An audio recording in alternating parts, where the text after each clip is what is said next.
Hey everyone, it's Sky from Arthritis to Athlete here, and you may recall about a week ago I did a video response to the Men's Health article debunking the game changers. And surprise, surprise, now Joe Rogan has brought this up on his podcast and is trying to refute it. They also go on some other tangents besides the game changers, and we'll talk about that too. But dang man, I swear that Joe Rogan talks more about being vegan than any vegan I've ever known. Now, full disclosure, I don't think Joe Rogan's a bad guy. In fact, I think he's pretty cool and open-minded about most things.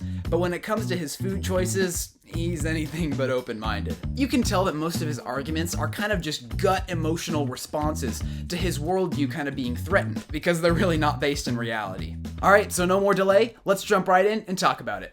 Roll the intro.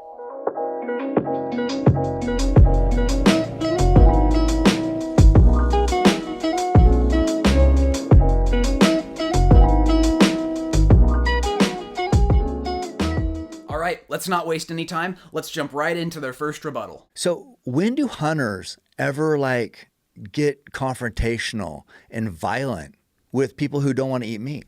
Right. When does that happen?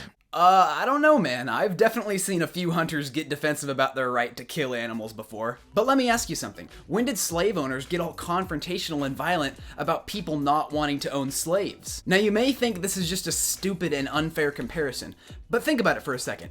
This is the same logical reasoning. Just like slave owners were supporting the use and manipulation of other people, meat eaters are intentionally supporting the use, manipulation, and death of animals. We don't like to think of it like that, but that's what's happening. We don't do it because it's necessary to eat meat or anything. We just do it because it's part of our culture. It's the way we were raised. Well, you know that slave owning and women not having rights were also part of culture. That doesn't make them a good thing.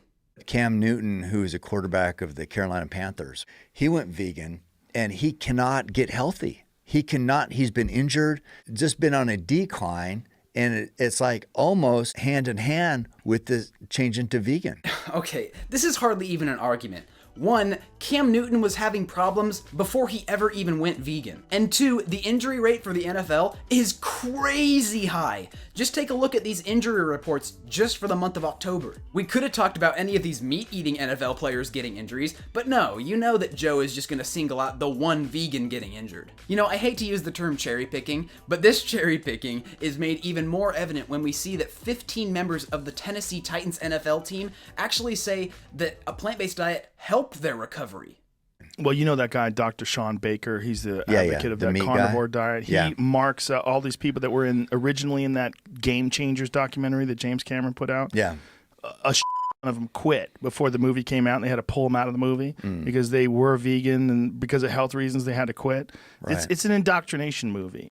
Seriously, Joe? Are you sure about that? Look, I try to stay objective and chill in these videos, but this argument is actually stupid. Literally, one guy gets pulled from the film for health reasons, and Joe plays this off like, oh, all these vegans are just falling apart, their health is terrible. Are you okay? I'm dying.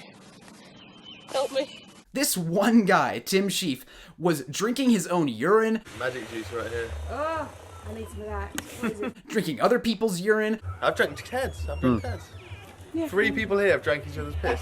Going on 35-day long unsupervised water fasts. 35 days, I've come to the decision to end my fast. And it was kind of just all around known for being a bit, I don't know, crazy. You don't think any of that had to do with his gut problems? Gosh, you can't make this stuff up, man. Particularly like the Strongman who's on a load of steroids. Yeah, they forget that part. They forget that part. And he's not like an elite strongman.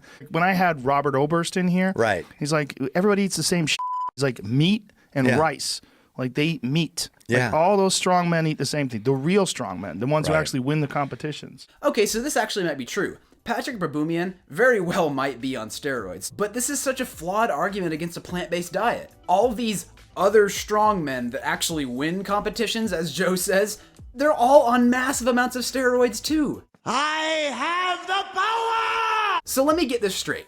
All of these meat-eating strongmen that use steroids, oh, they're strong because they eat meat. But the one vegan guy that uses steroids, oh, no, it's the steroids. It's totally the steroids. Only the steroids. You know, this kind of reminds me of how a lot of people get sick in the winter, but then the one vegan gets sick, and it's like, oh, it's because you're vegan.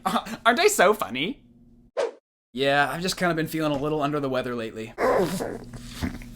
It's probably because you're vegan, bro. What? How does that make any sense, dude? You're sick too. Look, I hate to bag on Joe, but he even went as far to say that Patrick isn't an elite strongman. Need I remind you that Patrick holds several world records, including the front hold and the yoke walk, which was the heaviest weight ever carried by a human being. Not an elite strongman, though.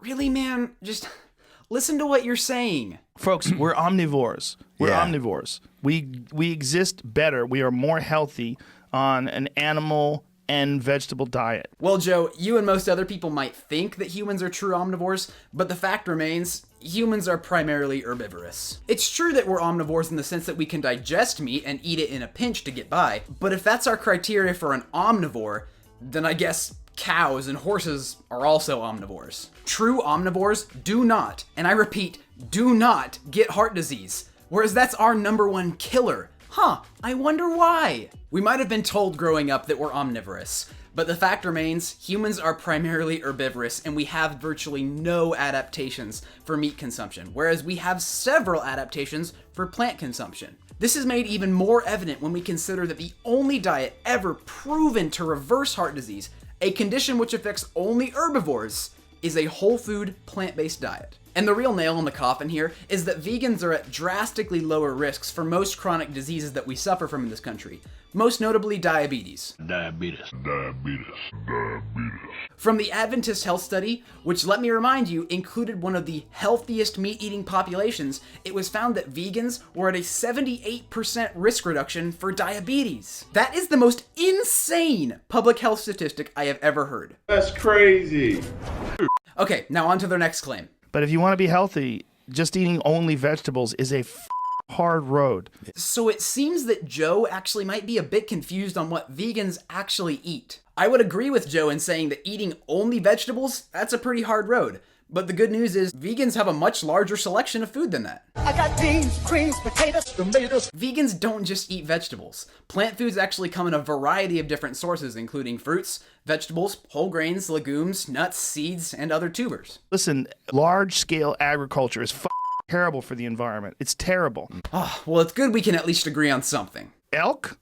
Yeah. How much is that? Oh, man. It's zero. Yeah. You have if you just eat elk, you have way less impact on the greenhouse gases than you do if you're a vegetarian. So it seems like Joe's solution to the agricultural crisis is just to eat wild game. Yeah, that sounds good in theory, but actually I think some of the commenters on Joe's video put this best. Check this out. Joe, if everyone would hunt elk for meat, there'd be no elk the week after. If everyone started eating elk, they'd get factory farmed very quickly. If the solution is to only eat wild game meat, then you better get pretty used to eating mostly vegan, because there is not nearly enough wild animals in the world to feed the world's meat demands. Those monstrous Rabbits. combines, those rabbits, indiscriminate deer fawns, mice, forget about insects. birds. Oh no, not the combine harvester argument again. Do you really think that animals are so stupid that they just wouldn't get out of the way of a huge, loud combine harvester?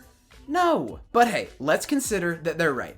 Let's say that all these animals do die from harvesting the plants. Well, it would still make sense to eat plants. This is because at least half of the world's grain is grown to feed animals, which we then intentionally kill and eat. So even if their argument was true, we'd be growing less plants and thus killing less animals if we just ate the plants directly. For us to live, animals are going to die. Yeah. No matter how you want to look at it, animals are dying for us to live. You cannot live on this earth and not have animals die because of that. Okay, first off, this isn't always true. Say I go outside and I pick an apple off a tree. Nothing has to die in the process. The tree's gonna be just fine. And even if this argument was true, it's still pretty nonsensical. It's basically just saying that, we can't stop all suffering and death, so we might as well just continue to support the industries that cause more of it anyway. Even if there must be death for there to be life, that's still not a good justification for supporting even more death intentionally. Look, I don't want factory farming.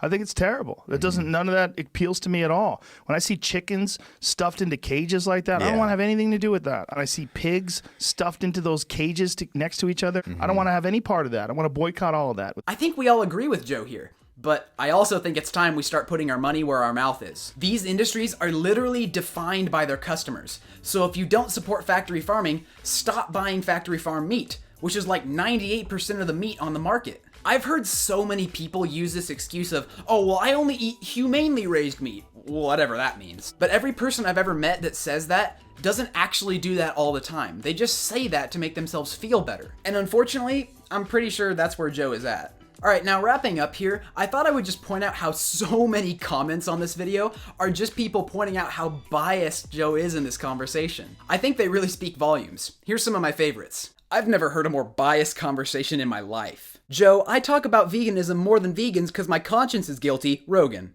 I don't know why Joe has a problem with vegans. I've never had any beef with them. Joe, closet vegan. Rogan. Joe, I don't want to be part of that, but I'm gonna go buy some bacon. Rogan. But hey, even James Wilkes, the director of The Game Changers, said Joe might change his mind, so we'll just have to wait and see if this grows on him. Also, just a little PSA. If Joe ever goes vegan, I will literally eat a pound of dry salad as a challenge on my channel. I may regret committing to that, but I'm sticking to it. Anyway, that's all I got for you guys today. Thank you so much for watching. As always, if you got any value out of this video, please consider adding value back to my channel by liking, commenting, and hitting that subscribe button down below, as well as the bell icon next to it. That really helps my channel out. Alright, and with that, I'll see you guys soon, and God bless.